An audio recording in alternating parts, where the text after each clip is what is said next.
यं संन्यासमिति प्राहुर्योगं तं विद्धि पाण्डव। न यस्तन्यस्तसंकल्पो योगी भवति कश्चन। आरुक्षोर्मुनेर्योगं कर्म कारणमुच्यते। योगारूढस्य तस्यैव शमः कारणमुच्यते। यदा हि नेन्द्रियार्थेषु न कर्मसु अनुसज्जते सर्वसंकल्प सन्यासी योगारूढस्तदुच्यते। उद्धरेतात्मनात्मानं आत्मानमवसादयेत्। आत्मैव ह्यात्मनो बन्धुरात्मैव रिपुरात्मनः। बन्धुरात्मा आत्मनस्तस्य येनात्मैवात्मना जितः। अनात्मनस्तु शत्रुस्ते वर्तेतात्मैव शत्रुः।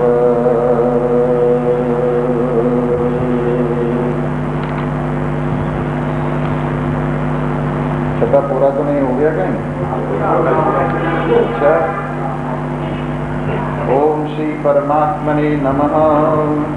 अथ सप्तमोऽध्याय। श्री भगवानुवाच मय्यासक्तमनः पार्थ योगं युञ्जन्मदाश्रयः। असंशयं समग्रं मां यथा ज्ञास्यसि तच्छृणु। ज्ञानं तेहं सविज्ञानमिदं वक्ष्याम्यशेषतः। यज्ञात्वा नेह भूयोऽन्यत् ज्ञातव्यमवशिष्यते। मनुष्याणां सहस्रेषु कश्चित् यतति सिद्धये।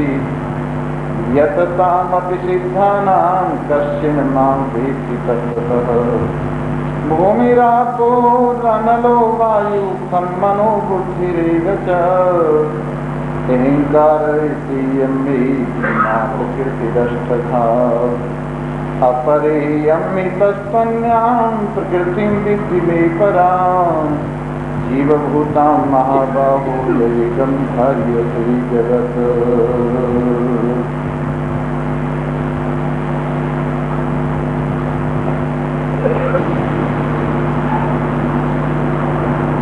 कई दिनों से भगवान ये चर्चा आपको सुना रहे हैं कि अपने मन को मेरे में लगा दो। और फिर इसके बाद इस शरीर से जो करणीय कर्तव्य है उस कर्तव्य को करता हुआ तो उस कर्म के फल के द्वारा जरा सा भी बांधा नहीं जाएगा। और कर्म के परिणाम में असफलता या सफलता तेरे लिए दोनों बराबर हो जाएंगी यदि तेरा मन मेरे में लगा रहेगा। और तू इस यथार्थता को समझेगा कि ये सारा काम भगवान का ही है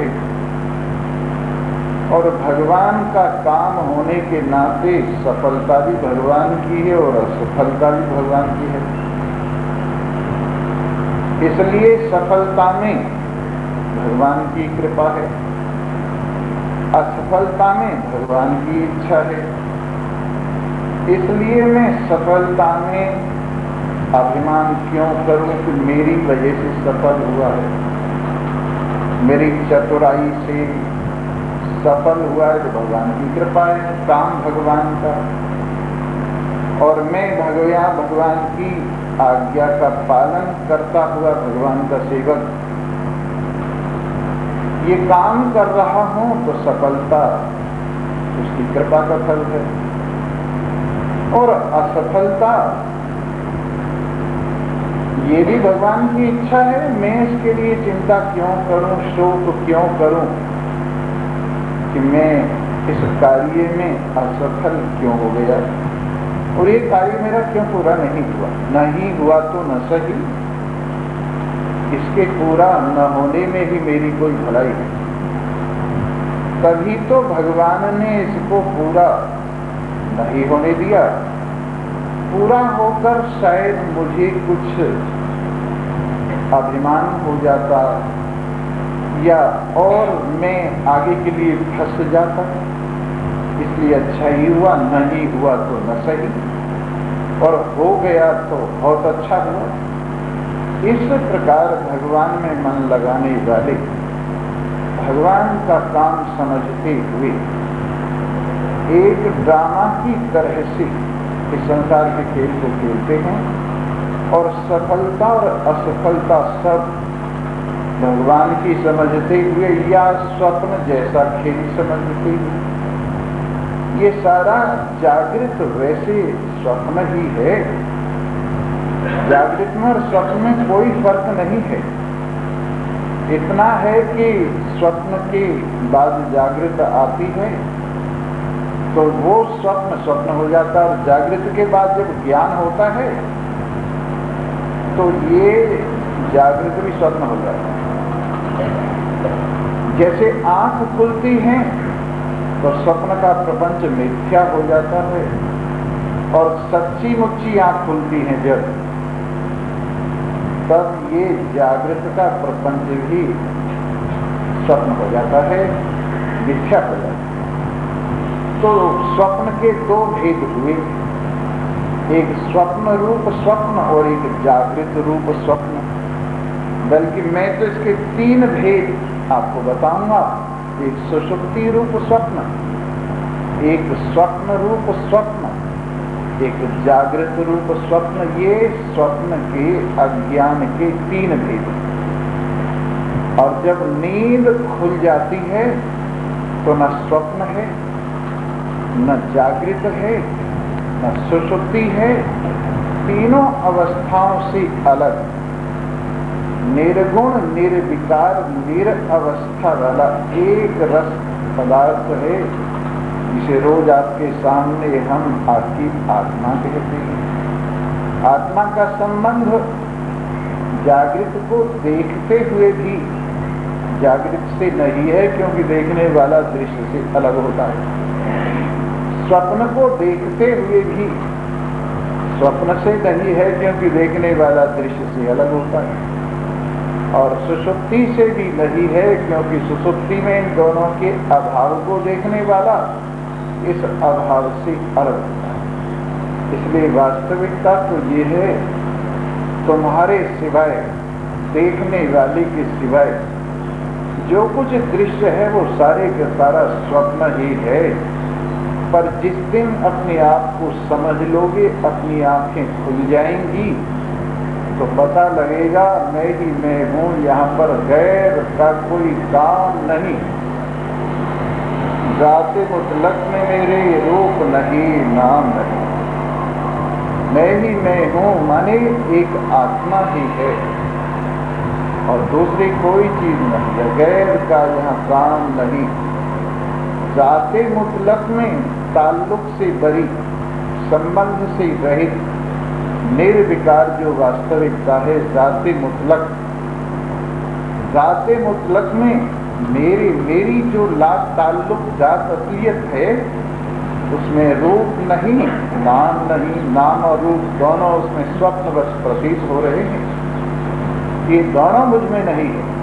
तो वास्तविकता तो ये है कि एक सत्य के अतिरिक्त, एक परमात्मा के अतिरिक्त, एक निजात्मा के अतिरिक्त, सजातीय विजातीय स्वगत भेद रहित केवल स्वरूप के अतिरिक्त जो कुछ भी है सारे का सारा स्वप्न है। गो गोचर जहाँ लगी मन जाई, सो सब माया जानहु भाई। गो गोचर जहाँ लगी मन जाई,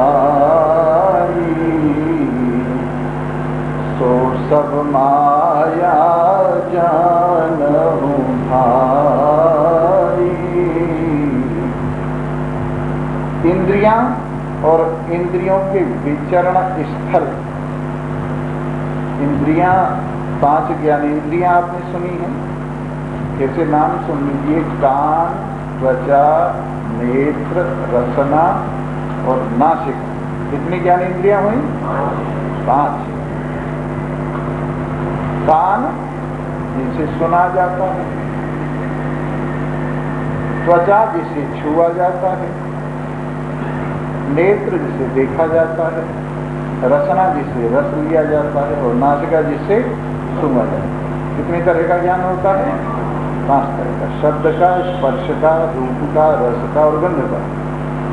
और ये 5 ज्ञानेंद्रियों से होता है, कान से, त्वचा से, नेत्रों से, रसना से और नासिका से। और 5 हैं कर्मेंद्रियां, हाथ, पैर, वाणी, गुदा, उपस्थिति। इसमें हाथ से लेना देना होता है, पैर से चलना होता है, वाणी से बोलना होता है, गुदा से मल त्याग होता है। और उपस्थेंद्रिय के 2 धर्म हैं, सांसारिक सुख और मूत्र परित्याग। ये 5 हुई कर्मेंद्रियां। और 5 प्राण हैं, प्राण, अपान, समान, उदान, व्यान। प्राण का धर्म है श्वास लेना, छोड़ना, भोजन ग्रहण करना, पानी ले अंदर ले जाना, ये प्राण का काम है। और अपान का काम नीचे के हिस्से में रहकर मल मूत्र और अधो वायु, अपान वायु नीचे छोड़ना, नीचे फेंकना, ये अपान का काम है। बीच में समान रहता है, जो शरीर के खाने पीने का रस बनता है तो उसको समभाव से सब जगह विभाजित करता है। प्राण, अपान, समान। व्यान नस नाड़ियों में खून का दौरा व्यान से होता है और हृदय में खून का आना और वापस जाना, ये व्यान का धर्म है। और उदान का धर्म है उठना, बैठना, जमाई, छींक। और इस लोक से जब ये सूक्ष्म शरीर दूसरे लोक में जाता है, इस स्थूल शरीर को छोड़कर, तो उसको उदान ही ले जाता है। ये 5 प्राण हुए, प्राण, अपान, समान, उदान और व्यान। कहीं कहीं 5 उपप्राण कहे जाते हैं, नाग, कूर्म, विकल, देवदत्त और धनंजय। इस तरह से 5 ज्ञानेंद्रिय, 5 कर्मेंद्रिय, 5 प्राण, 5 उपप्राण और अंतःकरण है 4, मन, बुद्धि, चित्त, अंतःकरण। एक अंतःकरण के वृत्ति करके 4 नाम हैं। संकल्प विकल्प करने से मन कहलाता है, निश्चय करने से बुद्धि कहलाती है, चिंतन करने से चित्त कहलाता है और मैं हूं का भाव होने से अहंकार कहलाता है। तो ये कितनी चीज हुई? 5 ज्ञानेंद्रिय, 5 कर्मेंद्रिय, 5 प्राण, मन, बुद्धि, चित्त, अहंकार। ये 19 तत्व सूक्ष्म शरीर कहलाता है। इसका नाम क्या है? सूक्ष्म शरीर।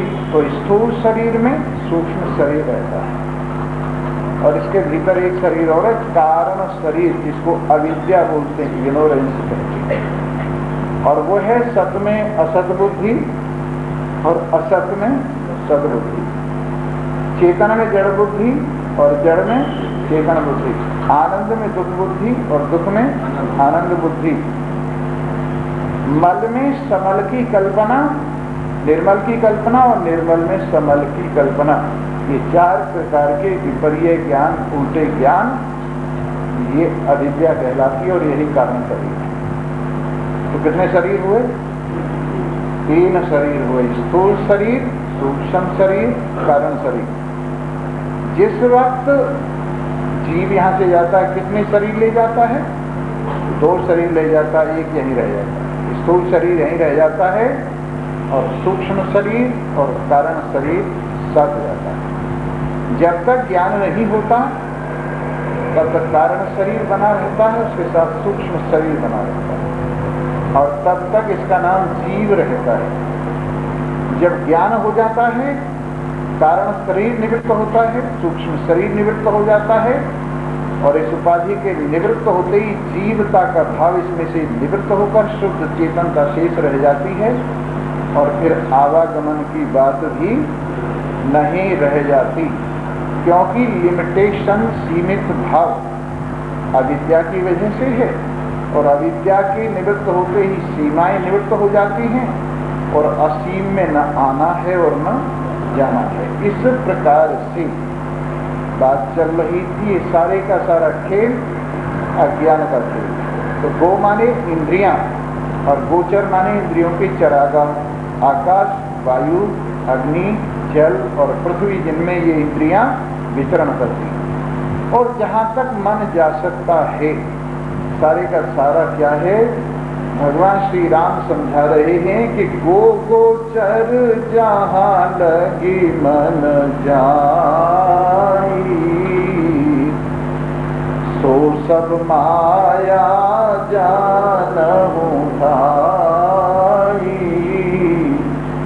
वो सब माया है। माया माने जो चीज हो नहीं और प्रतीत हो गई, उसका नाम क्या है, माया। जैसे जादूगर की जादूगरी, वैसे ही माया भी जादूगरी है नहीं पर प्रतीत होती है। ये जादूगर की जादूगरी है, और उसको कौन जानता है, या तो जादूगर जानता है, या जादूगर की कृपा पात्र, कृपा जिस पर हो गई वो जमूरा जानता है। जमूरा जानते हो तुम लोग? जादूगर के साथ एक चेला रहता है, उसका नाम क्या होता है, जमूरा। जमूरा। तो जमूरे को जादूगर कहता है। क्यों जमूरे, तेरा सिर काट दो? लोग कहते हैं ना ना, इसका सिर न काटो, पर जमूरा कहता काट दो। लोगों के हाथ पे रख दूं काट कर तेरा सिर, रख दो? तो लोग कहते हैं ना ऐसा काम न करो। जमूरा जानता है कि अगर ये सिर काटेगा तो कहां से लाएगा फिर जमूरा, इसलिए सिर काटने का खेल तो करेगा पर सिर काटेगा नहीं। वैसे ही परमात्मा का जमूरा, परमात्मा की कृपा जिस पे हो गई, वो जानता है जो कुछ हो रहा है सब माया मात्र है, जादूगरी है, असल में कुछ हो नहीं रहा। तो जमूरा जानता है कि गो गोचर, और भगवान जानते हैं कि गो गोचर जहां लगी मन जाई, सो सब माया जानहु भाई। इंद्रियां और इंद्रियों के चरागाह और जहां तक मन जा सकता है, वो सब केवल जादूगरी है, मिथ्या प्रतीति है, वास्तविकता कुछ भी नहीं है। और जब ये पता लग जाता है तो जन्मना, मरना, बालकपन, जवानी, बुढ़ापा, स्त्रीपना, पुरुषपना, रोग, दुख, सुख, ये सब क्या है, जादूगरी है, स्वप्न जैसा है। और ये पता लग जाने पर आदमी ये ड्रामा भी करता रहता है और अंदर से दुखी भी नहीं होता। पर जिसको मालूम नहीं है ना, वो दुखी होता है, हाय क्या करूं मैं, कहाँ जाऊं, मर गया, लुट गया, खप गया। और देख लो सारी दुनिया में शोर ही शोर है, और कोई नहीं मरा आज तक।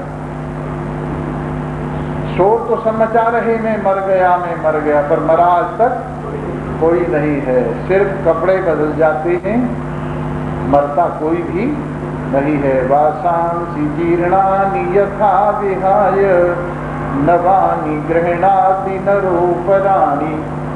पुराने पुराने कपड़ों को जैसे उतार के कोई नए नए कपड़े पहन लेता है, बस उतनी सी बात। कबड्डी देखी है तुमने कभी?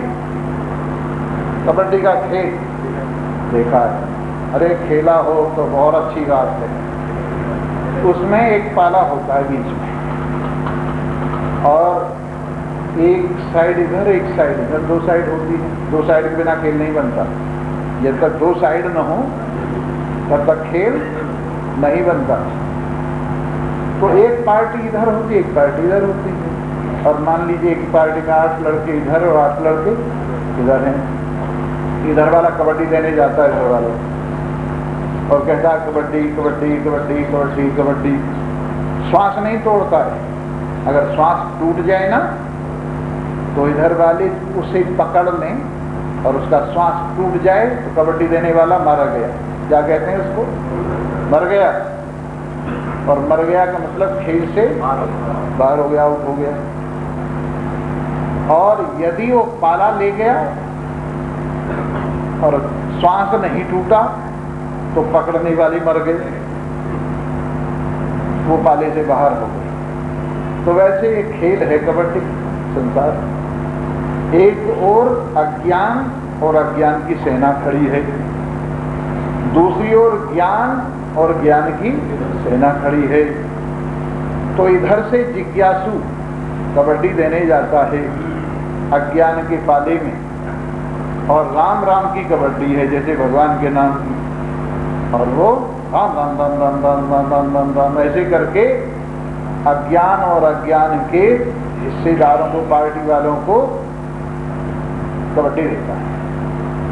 और अगर ये पकड़ में और इसका श्वास टूट जाए, पाला न लेवे माने आत्मज्ञान न हो और पहले ही इसकी कबड्डी निबट जाए, श्वास टूट जाए, तो ये मर गया, खेल से आउट हो गया। और अगर इसका श्वास नहीं टूटा और पाला ले गया तो ये अज्ञान वाले पार्टी मर गई। तो इस प्रकार से कबड्डी देते देते श्वास मत तोड़ो। इसी जीवन में आत्मज्ञान के पाले को अगर ले गए तो अज्ञान हारा और अज्ञान का बेटा मोह हारा और उसके बेटे काम क्रोध लोभ हारे और सारा प्रपंच हार गया और तुम ज्ञान की पार्टी जीत गई और मुक्ति हो गई। और अगर आप श्वास तोड़ गए और पाला नहीं लिया गया तो आप हार गए, इसलिए हिम्मत करो। तो जैसे कबड्डी के खेल में खेल से आउट हो जाता है उसको मरना कहते हैं, वैसे दुनिया के खेल में भी खेल से आउट हो जाता है और फिर उसे मरना कहते हैं। जब दूसरी पार्टी वाला मरता है तो इधर वाला उठ जाता है, उसके बदले में उठ जाता है, इधर वाला जिंदा हो जाता है। तो अगर मर गया होता तो जिंदा कैसे हो जाता? पिछले जन्म में स्वामी जी हम क्या थे?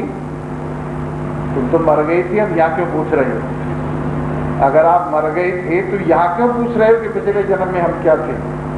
इसका मतलब ये है कि आप मरे नहीं हो, केवल शरीर बदला, केवल एक कमरे से दूसरे कमरे में आए और आप मरे नहीं। पर ऐसा लगता है हमें कि हम मर गए। और ऐसा कैसे लगता है?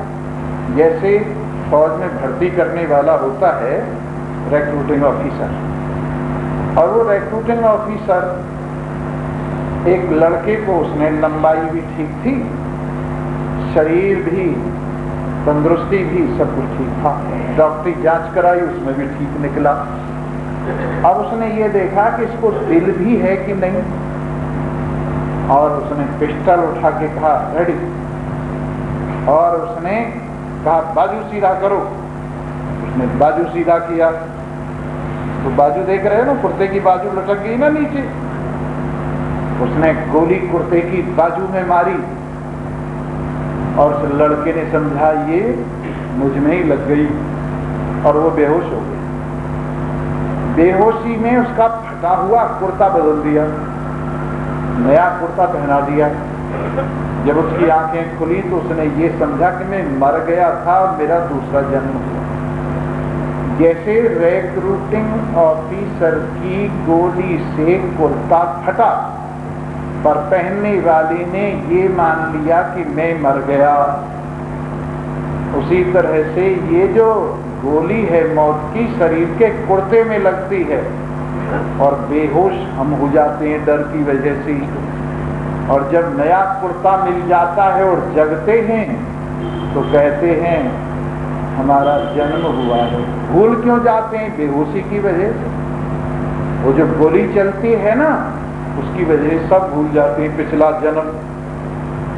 और हल्की सी लगे तो याद भी रह जाता है, कभी कभी हल्की सी लगे तो याद भी रह जाता है। तो इस तरह से वास्तविकता तो ये है, तुम मरने वाले नहीं हो, अजर अमर अविनाशी हो। कई बार पहले शरीर तुम्हारे बदलेगी और ये भी बदल जाएगा, तो क्या फर्क पड़ता है। भगवान श्री कृष्ण ने अर्जुन को कहा, न मैं कभी मरा, न तू कभी मरा, न ये राजा कभी मरी। इसलिए मरने का वहम है, मरता कोई नहीं है। इसलिए ये ख्याल यहाँ, ये वास्तविकता आपको समझाने के लिए इकट्ठा करते हैं कि तुम मरते नहीं हो, और जैसे तुम मरते नहीं हो वैसे भी बीमार भी नहीं होते हो। बीमार शरीर होता है और शरीर की बीमारी को तुम अपनी बीमारी मान लेते हो और वो बीमारी अपने को चिपट जाती है, पर अपने को बीमारी से कोई संबंध नहीं है। तुम निर्विकार, मृत्यु से परे, रोग से परे, बुढ़ापे से परे। परंतु ये बातें जब समझ में आने लगती है ना, तो संसार का शोक भी भागने लगता है। एक लाइन में ज्ञान की यथार्थ रामायण में कही है। जब बाली भगवान श्री राम के बाण से जमीन पर पड़ा हुआ था बेहोशी में, तो तारा बड़ा रुदन करने लगी उसकी घरवाली और कहा, प्रभु मैंने तुम्हारा क्या बिगाड़ा, इन दोनों भाइयों की लड़ाई में मेरा सत्यानाश हो गया। तो भगवान श्री राम ने कहा, तारा ये सब कर्मों का फल है और वास्तविकता ये है, तुम्हारा पति ये शरीर है कि आत्मा है। अगर शरीर तुम्हारा पति है तो तुम्हारे सामने पड़ा है, इसमें से मैंने कुछ भी इधर उधर नहीं किया। और आत्मा तुम्हारा पति है तो वो अजर अमर अविनाशी है, उसे कोई मार नहीं सकता। बोलो क्या है तुम्हारा पति इसमें से? तो तब कहा है कि दीन ज्ञान हर लीनी माया। जैसे ही भगवान ने ज्ञान दिया तारा को, उसकी अक्ल पर पड़ा हुआ पर्दा माया दूर हो गई और तारा ने कहा, प्रभु ठीक है, मैं समझ गई कि ये खेल है, आपकी मर्जी है, इसलिए राजी हैं हम उसी में जिसमें तेरी रजा है। अब यूं भी वाह वाह है और यूं भी वाह वाह है। तो जब तक हमें ये पता न लगे कि संसार एक खेल है, एक स्वप्न है, एक जादूगरी है, एक माया है, तब तक हम इसको सत्य समझते हैं और इसकी प्राप्ति पर प्रसन्न होते हैं और इसके अपने हाथ में से निकलने पर दुखी होते हैं। लेकिन हमने देखा इसकी प्राप्ति भी यहीं की यही है, साथ नहीं जाती और इसकी निवृत्ति से भी कोई फर्क नहीं पड़ता। आदमी न तो कुछ लेके आया है और न कुछ लेके जाता है, सब कुछ बैट बॉल फील्ड में ही मिलते हैं, ड्रेस वगैरह, और फील्ड में ही छूट जाते हैं। हार भी यही रह जाती है, जीत भी यही रह जाती है और तालियां बजती हुई भी यही रह जाती हैं, रोना धोना भी यही रह जाता है। खिलाड़ी कुछ लेकर नहीं आता और कुछ लेकर नहीं जाता, आया है अकेला और जाएगा अकेला, आया है अकेला और जाएगा अकेला। बीच में है सब माया का झमेला, बीच में है सब माया का झमेला, आया है अकेला और जाएगा अकेला, आया है अकेला और जाएगा अकेला। कोड़ी कोड़ी माया जोड़ी, कोड़ी कोड़ी माया जोड़ी, बन गए लाल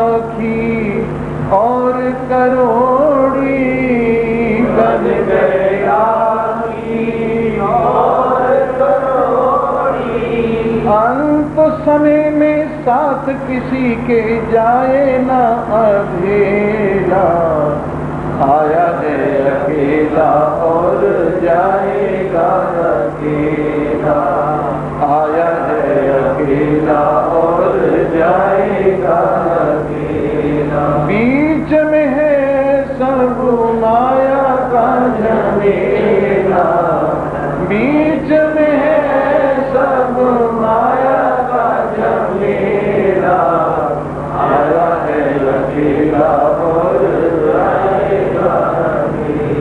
जितने जग के संग समाधि, जितने जग के संग समाधि, सब मतलब के जग के साथी, सब मतलब के जग के साथी।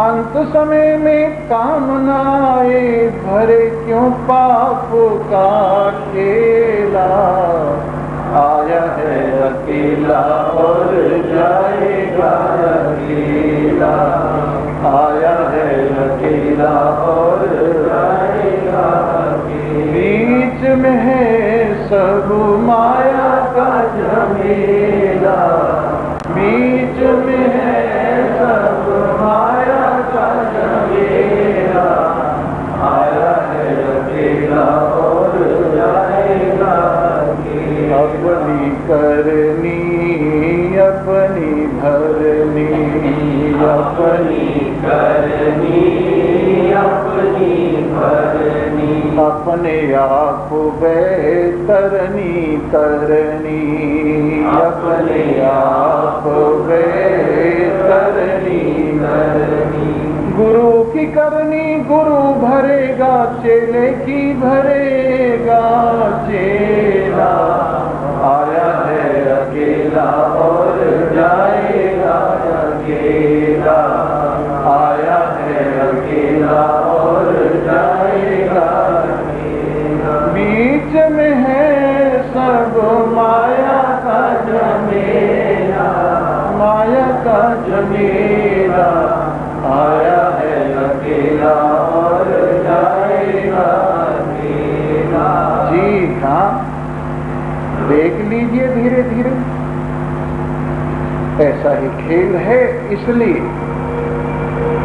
भगवान ने इस खेल में पार्ट अदा करने के लिए शरीर पैदा किया है। पार्ट अदा कीजिए और लाभ हानि सब भगवान का समझिए, स्वप्न जैसा समझिए और मन परमात्मा में लगाकर, मन यथार्थता में लगाकर, मन वास्तविकता में लगाकर संसार के खेल को खेल की तरह से खेल। आज भगवान इस बात को और पक्का करते हैं और कहते हैं, मैया सक्त मना पार्थ योगम युञ्जन मदाश्रयः, असंशयम समग्रम मां यथा ज्ञास्यसि तच्छृणु। दो तरह से मन लगाते हैं, एक तो जबरदस्ती लगाते और एक प्रेम पूर्वक लगाते। प्रेम पूर्वक मन लग जाए इसमें कोई खास मेहनत नहीं, और जबरदस्ती लगाते हुए तो आप घंटों लग जाते, मन लग के नहीं देता, और प्रेम से लगे तो 1 सेकंड में लग जाता। तो भगवान ने एक शब्द प्रयोग किया है, मई आसक्त मना, मेरे में जिसके मन का विशेष चिपकाव है, लगाव है, टिकाव है, यानी मेरे में मोह है। इसका ये मोह नहीं कहलाता, दुनिया में मन का लगाव मोह कहलाता है, और परमात्मा में मन का लगाव भक्ति कहो, ज्ञान कहो, प्रेम कहो, कुछ नाम रखो। इसलिए भगवान कहते हैं कि मेरे में जिसके मन का लगाव है,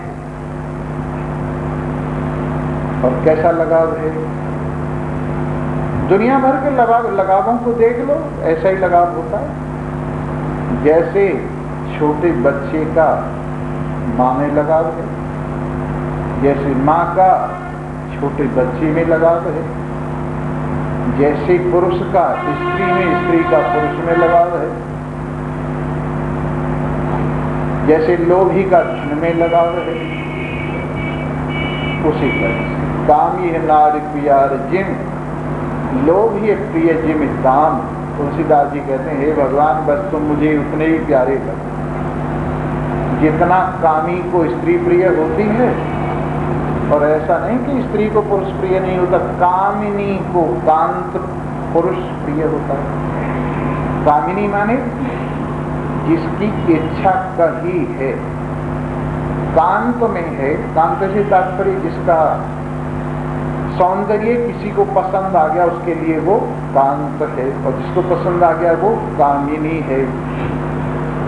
तो कामिनी का मन जैसे कांत में है और कामी का मन जैसे कामिनी में है।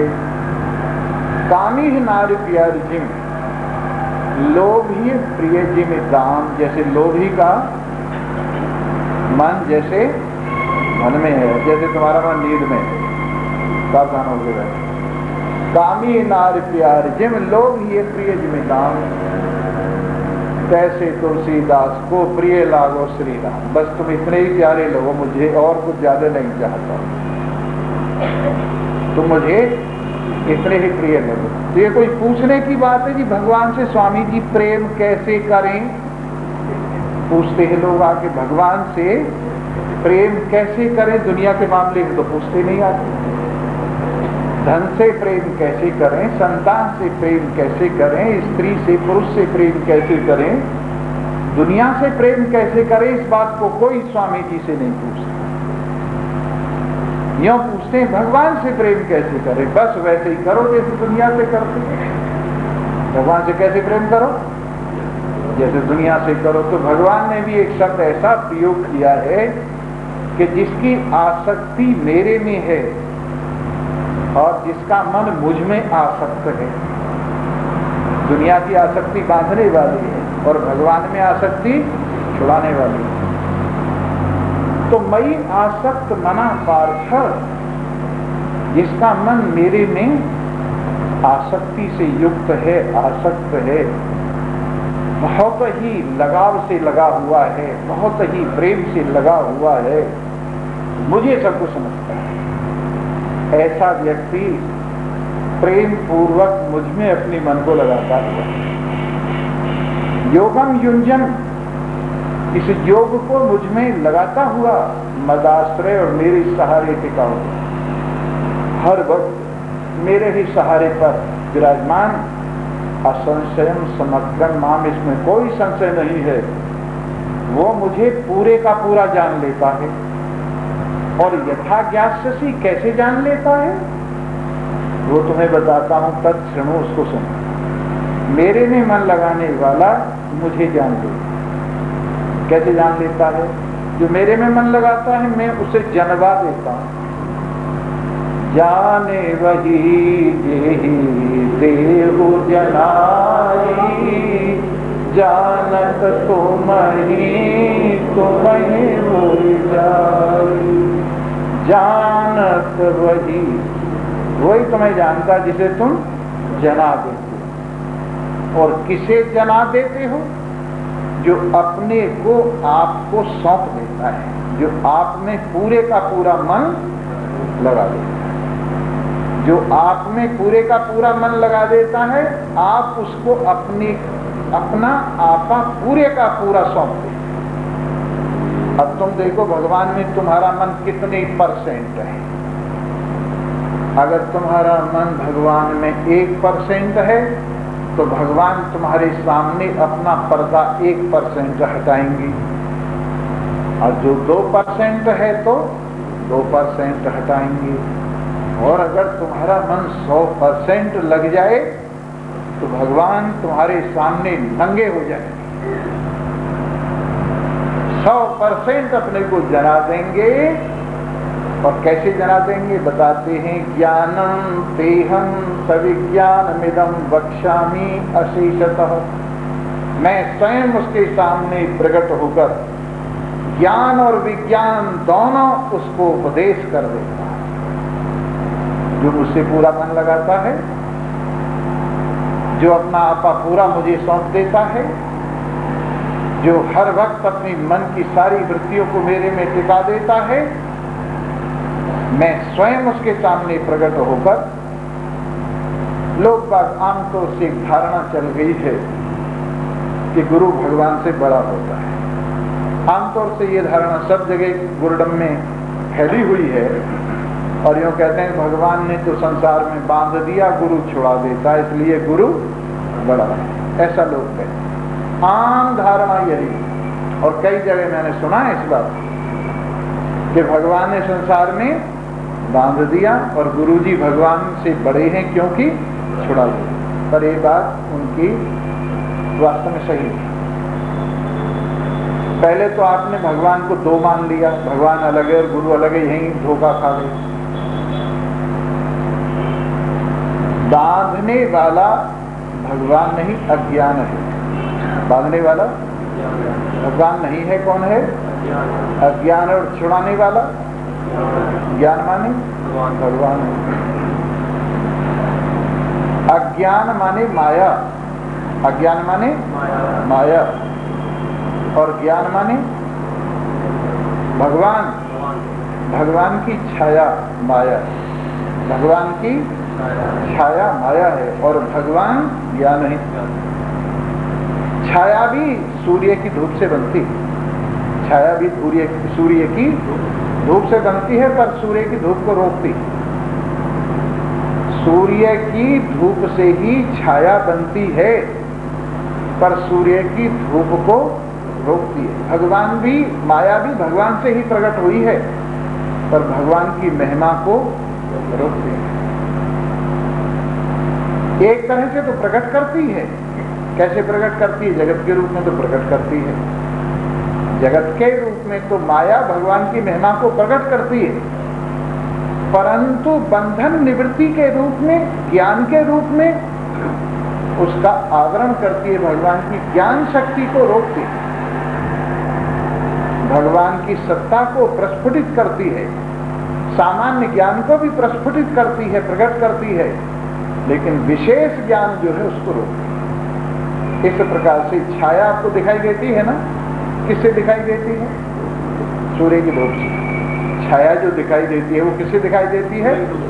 रात में छाया दिखाई देती है, क्योंकि सूर्य की धूप नहीं होती, इसलिए छाया भी दिखाई नहीं देती। तो छाया भी दिखाई देती है, इससे किसकी महिमा प्रकट हो रही है?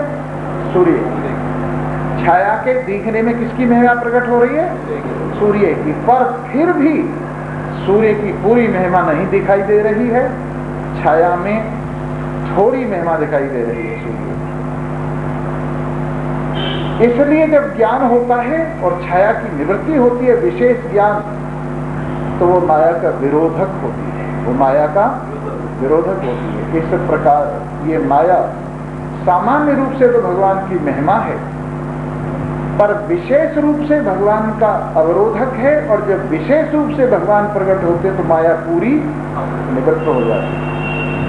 तो भगवान कहते हैं कि जब मैं किसी का, सामान्य कृपा तो मेरी सब पे, कैसी सामान्य कृपा? बाल बच्चे दे दिए, धन दौलत दे दी, मकान दुकान दे दिए, इज्जत आबरू दे दी, जैसा करनी वैसी धरनी का फल दे दिया। ये तो मेरी कृपा ऐसे जैसे छाया को भी मैं ही दिखाता हूँ, छाया को भी मैं ही दिखाता हूँ। लेकिन विशेष कृपा, सामान्य कृपा तो मेरी कीड़े मकोड़ों पे भी है, उनको भी खाना पीना मिल जाता है, उनको भी दाना पानी मिल जाता है, और यहाँ तक कि भगवान राशन पानी भगवान अपने न मानने वालों को भी देता है। राशन पानी उनका भी नहीं रोकता जो भगवान को नहीं मानते। तो सामान्य कृपा तो सब पर विशेष कृपा मन लगाने वालों पर, विशेष कृपा मन लगाने वालों पर। और विशेष कृपा क्या है? कि भगवान ज्ञानम ते हम सब ज्ञान विदम, मैं स्वयं प्रकट होकर, अरे किसी के द्वारा ज्ञान आपको मिल रहा है, भगवान ही उसमें बोल रहे हैं, दूसरा और कोई नहीं। भगवान स्वयं भी ज्ञान देने के लिए जिज्ञासु पर कृपा करते हैं। ये नहीं कि भगवान ज्ञान के विरोधी हैं और आप ये समझते हो कि गुरु जो है वो अलग है और भगवान अलग है, भगवान ने बांध दिया और गुरु छुड़ा देता है, ऐसा नहीं। गोस्वामी तुलसीदास जी कहते हैं मनुष्य शरीर भगवान की कृपा से मिलता है, हृदय के अंदर पार होने की इच्छा भगवान की कृपा से होती है और महान पुरुषों से मिलाप भी भगवान की कृपा से। शंकराचार्य जी ने भी यही माना है, मनुष्यत्म मुमुक्षत्म महापुरुष संशय, मनुष्य शरीर मुक्ति की इच्छा और महान पुरुषों का आश्रय, ये तीनों भगवान की कृपा से होते हैं। तो महान पुरुष भी श्रेष्ठ, गुरु भी श्रेष्ठ, संत भी भगवान की कृपा से ही होते हैं। इसलिए ये कहना कि भगवान से बड़ा गुरु है, गुरु और भगवान दो क्यों मानते हैं? माँ भी वही है, बाप भी वही है, सामान्य रूप से सब में वही विराजमान है और विशेष रूप से ज्ञान देने वाला भी वही है। इसलिए कृष्णम वंदे जगत गुरु, कृष्णम वंदे जगत गुरु, कृष्ण को जगत गुरु माना है। और योग में भी आता है स सर्वेशाम अपि गुरु पूर्वेशाम अपि गुरु काले न अवशिष्ट। भगवान सबका गुरु है, पूर्वजों का भी गुरु है, गुरुओं का भी गुरु है, जिसे काल नहीं कर सकता। इस प्रकार से ज्ञानम ते हम सविज्ञानमिदं, उन लोगों को मैं विज्ञान सहित, अनुभव सहित ज्ञान देता हूँ, अशेषतः पूरे का पूरा उनके प्रति कहता हूँ जो मेरे में मन लगा है। और यज्ञात्मा मेरी कृपा से ही वो उसे समझते ही, जिसको जानकर ना यह भूयो अन्य ज्ञातव्यम अवशिष्यते, संसार में और कुछ जाने के लिए बाकी उनको नहीं रहता। पूरा ज्ञान, फुल कृपा भगवान की फुल ज्ञान के रूप में, पूरे ज्ञान के रूप में होती है। और इस प्रकार से भगवान की असीम कृपा का फल, भगवान कहते हैं मनुष्याणाम सहस्रेषु कश्चित् यतति सिद्धये, अरे हजारों आदमियों में से एक आध आदमी ऐसा होता है जो ज्ञान प्राप्ति के लिए, मुझे पाने के लिए तैयार होता है, नहीं तो संसार के इस खेल में ही, घूमर घेर में ही रह जाते हैं। और इन यत्न करने वालों में से कोई कोई मुझे जानता है। कल हम इस रहस्य को आपके सामने रखेंगे कि हजारों में से एक आध चलता है और चलने वालों में से हजारों में से एक आध पहुँचता है। ये ज्ञान की विशेष, भगवान की विशेष महिमा है। इन्हीं शब्दों के साथ सभी को धन्यवाद है। सर्वे भवन्तु